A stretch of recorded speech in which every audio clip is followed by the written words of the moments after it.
Mother admitted that she never wanted me.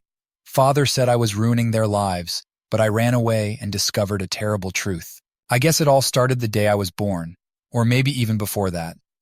Growing up, I always felt like I was the odd one out, the mistake that everyone wished never happened.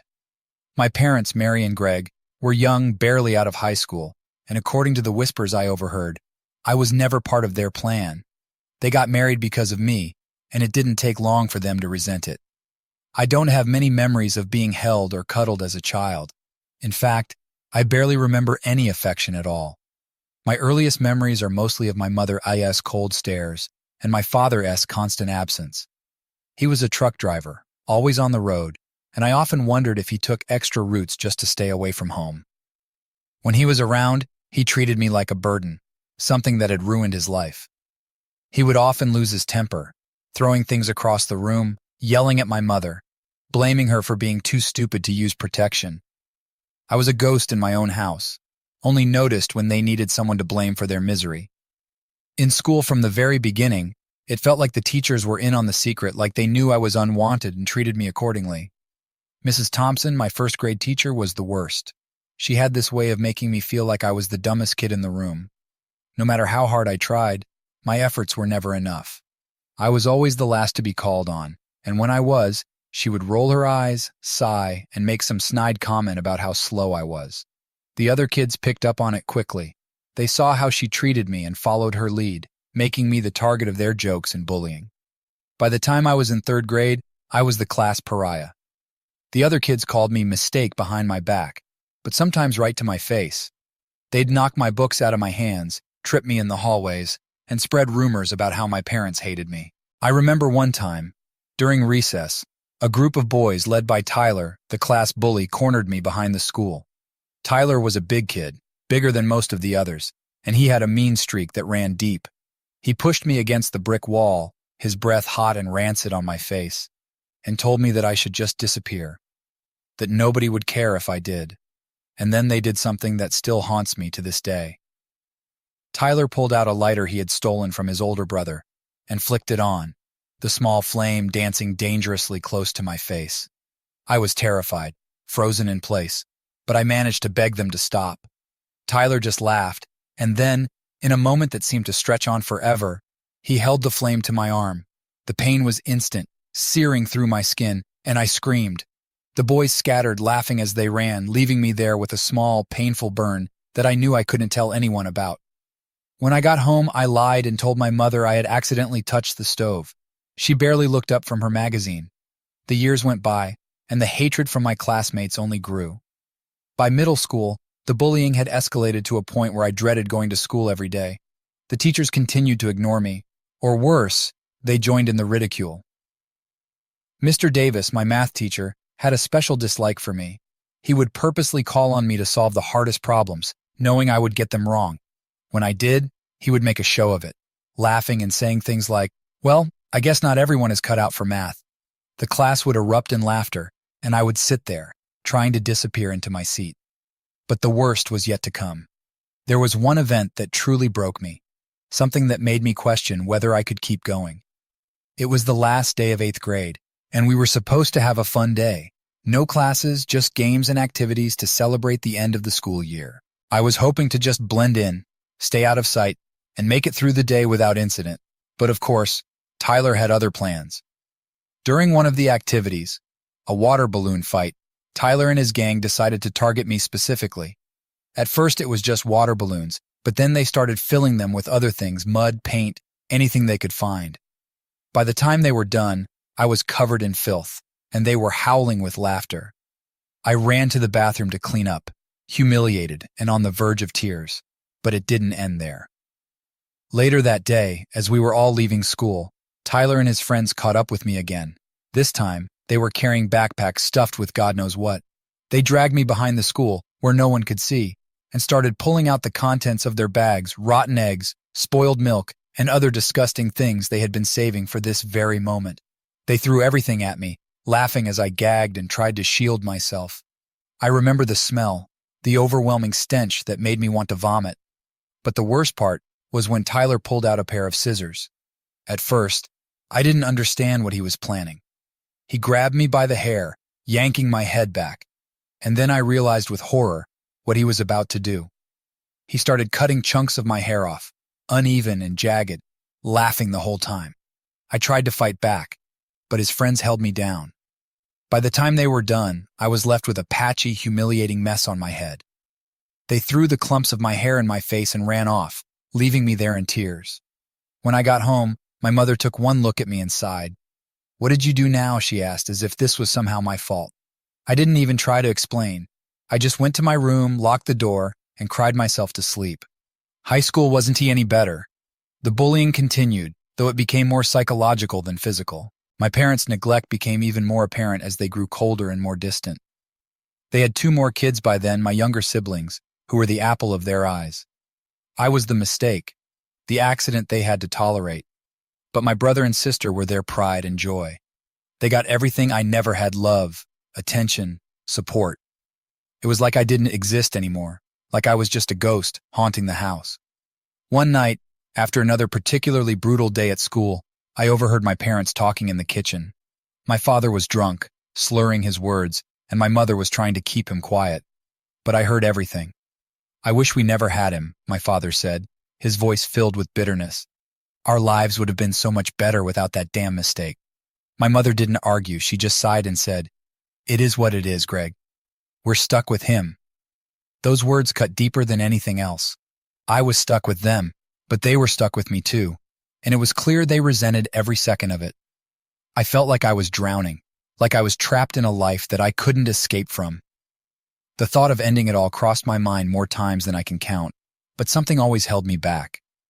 Maybe it was the small, desperate hope that things might get better, that someone might finally see me and care. But as the years went by, that hope dwindled.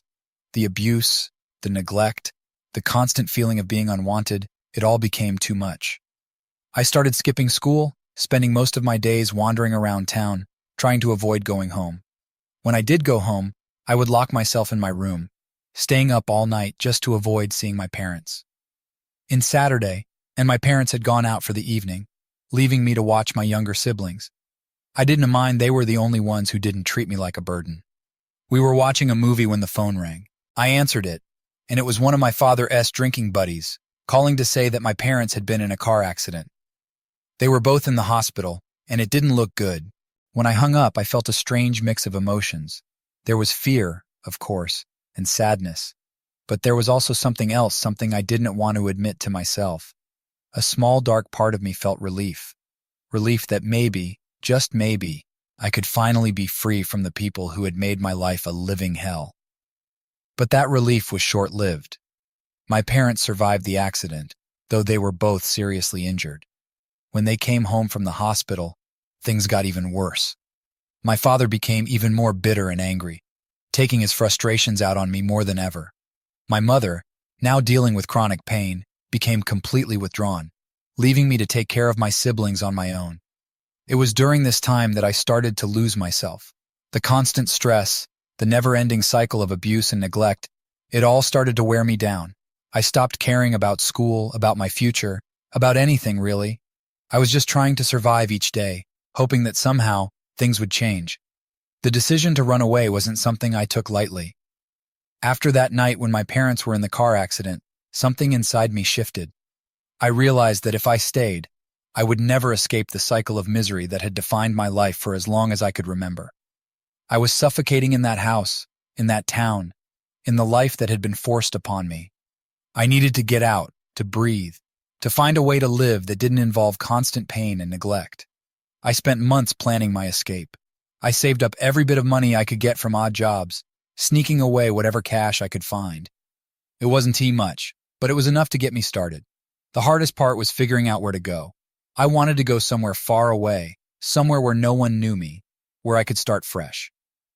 After some research, I decided on a city several states away, large enough to get lost in, but with opportunities for someone willing to work hard. It was perfect. The night I left, I didn't say goodbye to anyone. I waited until everyone was asleep, packed my few belongings into a backpack, and slipped out the front door. I remember standing on the front porch for a moment, looking back at the house, wondering if I would ever see it again. But there was no love lost there, no reason to stay. So I turned and walked away, disappearing into the night. I took a bus as far as my money would take me, and then another, and another, until I finally arrived in the city that would become my new home. I had no friends, no family, and only a few dollars left in my pocket. But for the first time in my life, I felt free. The city was overwhelming at first, so many people. So much noise, but it was also exhilarating. I could be anyone I wanted to be here. No one knew about my past, my family, or the things that had been done to me. I was a blank slate, and the possibilities seemed endless. The first few weeks were tough. I slept in shelters or sometimes on the streets while I searched for a job. I was determined not to go back, no matter how hard things got. I spent my days going from place to place, filling out applications, willing to do anything just to get a foothold. Finally, I got a break. A small diner on the edge of town was looking for a dishwasher. It wasn't too much, but it was something, and it was enough to get me off the streets.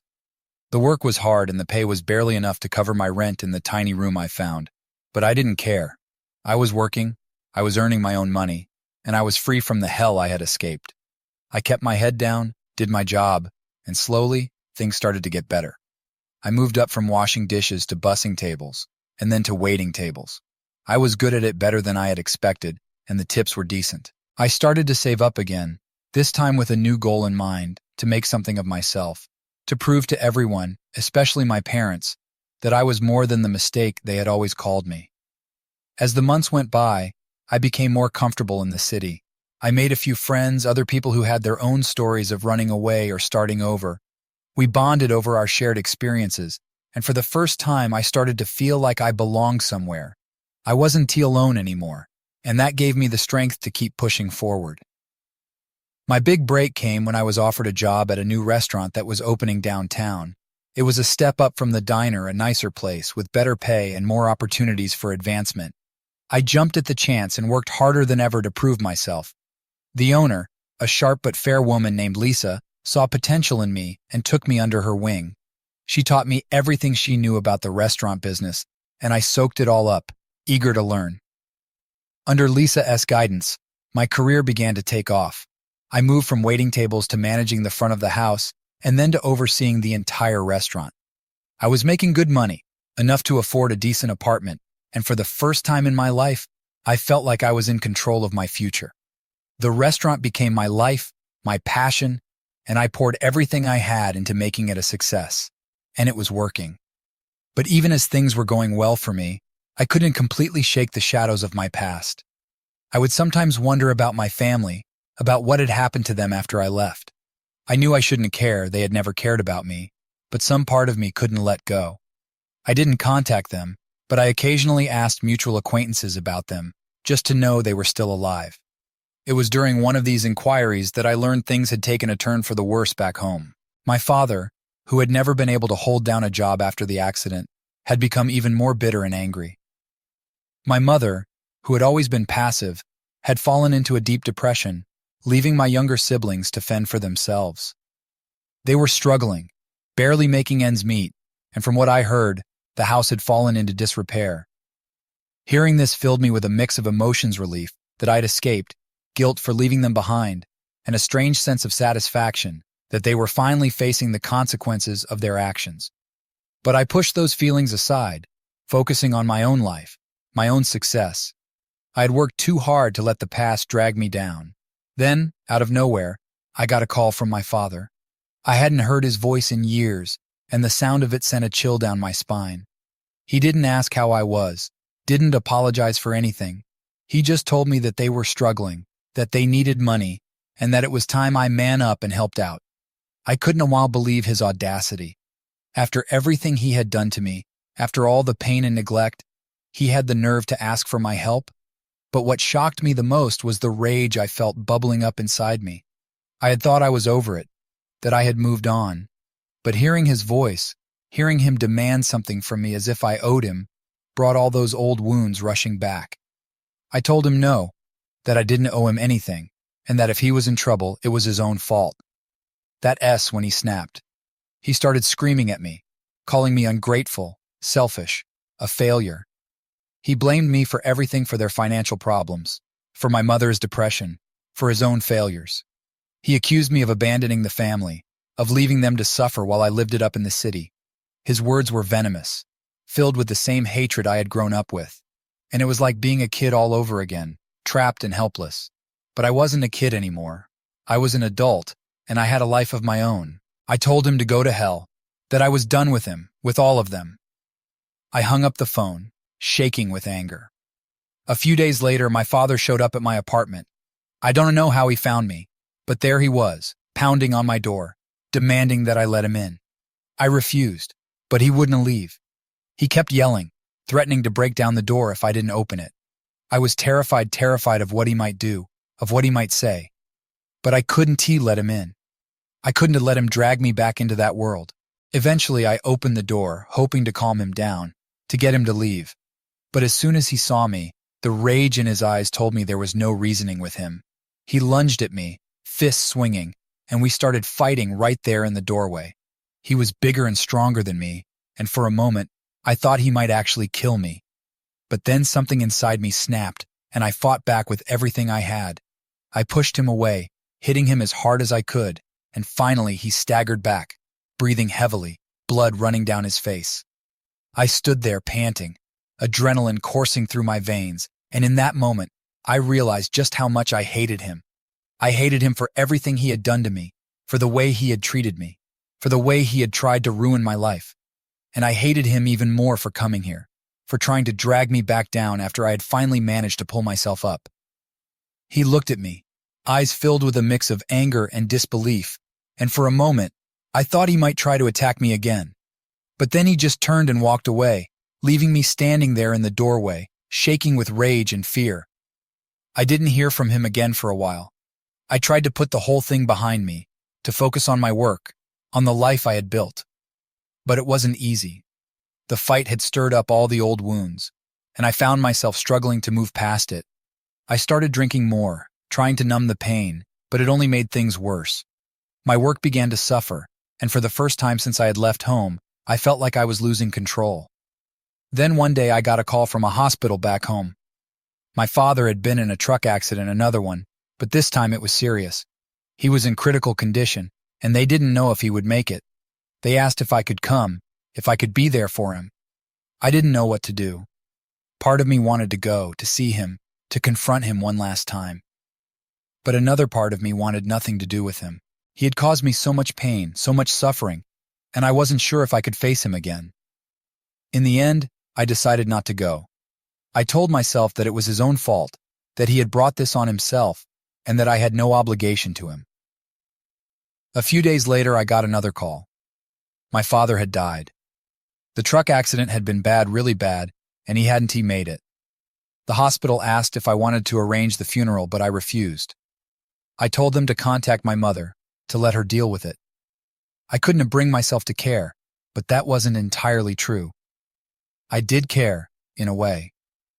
I cared because his death meant that chapter of my life was finally, truly, over. There was no going back now. No more chances for him to hurt me. No more lingering threat hanging over my head. For the first time in my life, I was completely free, and that freedom was a heavy, terrifying thing. I didn't go to the funeral. I didn't even ask when it was. I stayed in the city, throwing myself into my work, trying to forget everything that had happened. But the memories were still there, lurking in the back of my mind, haunting my dreams. I knew I needed to deal with them, to find some way to move past it all, but I didn't know how. It took months for me to start feeling like myself again. I cut back on the drinking, started going to therapy, and slowly I began to heal. I realized that I wasn't just grieving for my father. I was grieving for the childhood I never had, for the family that never was, for all the things I had lost along the way. But as the months turned into years, I found a way to move forward. I continued to work hard, to build the life I had always wanted, and eventually, I found a sense of peace. It wasn't easy, and there were still days when the memories would come flooding back, but I had learned to live with them. I had learned that the past didn't define me, that I could choose my own path, that I could be more than the mistake my parents had always seen me as. After years of hard work, countless hours, and endless determination, I finally reached a point where I could make my dream a reality. I had saved up enough money, built a network of industry contacts, and learned the ins and outs of the restaurant business. It was time to open my own restaurant, a place that would be mine, a symbol of everything I had overcome and achieved.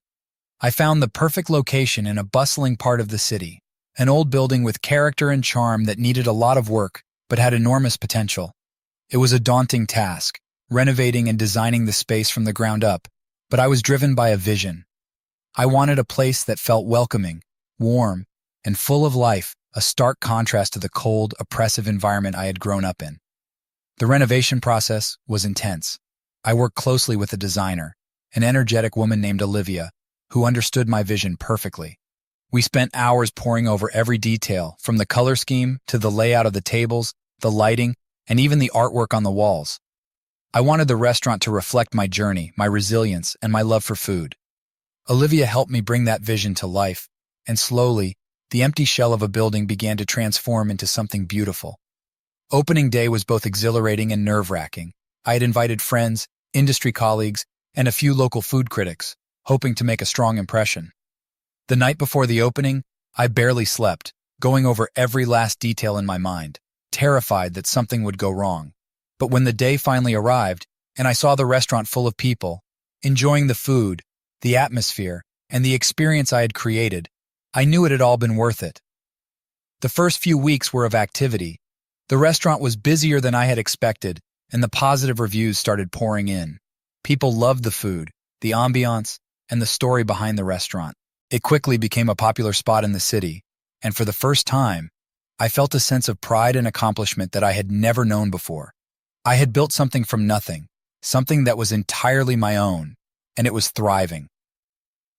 One evening, as I was finishing up at the restaurant after another successful day, I received a call from an unknown number. It was my mother, her voice shaky and desperate. She told me that she was struggling, that she couldn't make ends meet, and that she needed money, my money, to survive. For a moment, I was taken aback. It had been years since I had heard from her, and I had hoped that I was finally free of her and the toxicity she had brought into my life. But here she was, reaching out to me, not to apologize or make amends, but to ask for money. I felt the old anger rising up inside me, the resentment and bitterness that I had worked so hard to leave behind. I told her no. I told her that I had nothing to give her, that after everything she and my father had put me through, I didn't owe her anything. But she didn't take it well. She started crying, screaming at me over the phone, telling me that I was heartless, that I was abandoning her just like I had abandoned the rest of the family. She threatened to kill herself if I didn't help her. It was a moment of utter disbelief. I had always known my mother to be manipulative, but this was something else entirely. The thought of her actually going through with it was horrifying, but at the same time, I couldn't let her control me with threats. I told her that she needed help, real help, and that I wasn't going to be manipulated by her anymore. A few days later, she showed up at the restaurant. I was in the middle of a busy lunch service when one of the servers came to tell me that a woman was waiting for me at the bar. She looked different, older, more worn down, and there was a wild, almost crazed look in her eyes. I didn't want to cause a scene in front of the customers, so I led her to a private office at the back of the restaurant. As soon as the door closed behind us, she started in on me again, begging for money, saying that she was desperate, that she had nowhere else to turn. She told me that I wasn't her son. At first I thought I had misheard her, but she repeated it, her voice shaking with emotion. She said that I wasn't her biological child, that she had taken me in when I was a baby, and that she had kept it a secret all these years. She said that she had always resented me because I wasn't really hers, that she had never wanted me, but had been forced to raise me because of a promise she made to someone. I stood there stunned, trying to process what she was saying. It didn't make any sense. How could I not be her son? And if I wasn't he, then who was I? I felt like the ground had been ripped out from under me, like everything I thought I knew about myself was a lie. But as the shock began to wear off, I realized that I needed answers. I needed to know the truth, to find out where I came from, and why she had kept the secret from me for so long. I demanded that she tell me everything, but she just started crying again, saying that she couldn't that it was too complicated, too painful. I was going to find out the truth, no matter what it took. The first thing I did was hire a private investigator, a serious woman named Karen, who had a reputation for getting results. I told her everything, every detail I could remember from what my mother had said, and asked her to dig into my past to find out who I really was. Karen was thorough. She started by looking into my birth records, but it quickly became clear that things weren't adding up. The records showed that I'd been born in a hospital in a small town not far from where I grew up, but there were discrepancies, missing documents, strange notations, and a lack of any clear evidence that my mother had actually given birth to me. Karen then turned her attention to the people who might know something: old neighbors, family friends, anyone who might have been around when I was born. What she found was disturbing. Several people remembered that my parents had suddenly adopted me when I was a baby, but none of them seemed to know where I had come from. There were rumors, whispers about a deal my mother had made with someone, but nothing concrete. It was all hearsay, speculation, and dead ends. But Karen didn't give up. She kept digging, looking for anything that might give us a clue. And then, after weeks of searching, she found something: a name. A woman named Sarah, who had lived in the same town around the time I was born, and who had mysteriously disappeared shortly after. Karen tracked down some old records, including a police report that mentioned Sarah's name. According to the report, Sarah had been involved in a domestic dispute with a man who was suspected of abusing her. The report mentioned that Sarah had recently given birth, but the baby was never found. It was a lead, the first real one we had, and it was enough to convince me that I needed to take this to the next level. I decided to file a lawsuit against my mother, demanding a paternity test and an investigation into my true origins. I wanted to know the truth, and I wanted to make sure that she couldn't hurt me anymore. The court process was grueling. My mother fought back, hiring a lawyer who tried to paint me as ungrateful, unstable, and vindictive. They tried to argue that the lawsuit was a desperate attempt to hurt her, to punish her for mistakes she had made in the past. But I knew it was more than that. It was about finding the truth, about taking control of my own life. The court ordered a paternity test, and the results were clear: I was not my mother's biological child. The revelation sent shockwaves through the courtroom, and I could see the look of shock and betrayal on my mother's face as the truth was laid bare. But for me, it was a moment of clarity, of validation. I wasn't the mistake she had always called me. I was someone else, someone with a different story, a different past. But the questions didn't end there. The court also ordered an investigation into my origins, and what they found was even more shocking than I had imagined.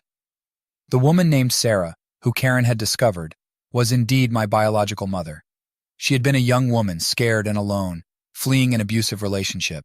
She had given birth to me in secret, and shortly after, she had been killed in a tragic accident.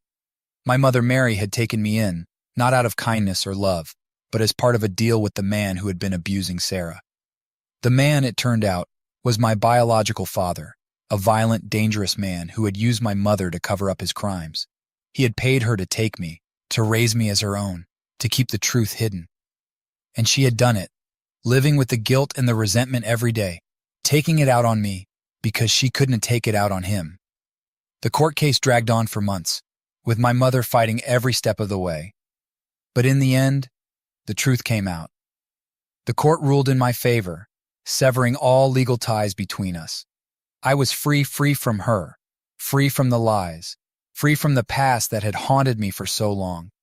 I continued to focus on the restaurant, pouring my energy into making it the best it could be. I found solace in my work, in the people who supported me, in the life I had built for myself. I started therapy again, working through the trauma, the anger, and the grief.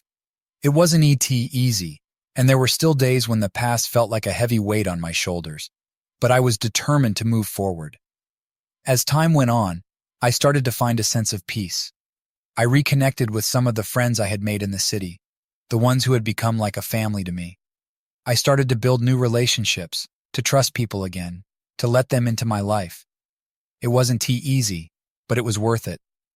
I had spent so many years alone, trapped in a world of pain and loneliness, but now I was finally starting to open up, to let others in, to find joy and connection in the world around me. And as I stood in the restaurant one evening, looking out at the bustling dining room, filled with people laughing, talking, and enjoying the food and atmosphere I had created, I realized that I had finally found what I had been searching for all along: a place where I belonged, a life that was mine, free from the shadows of the past.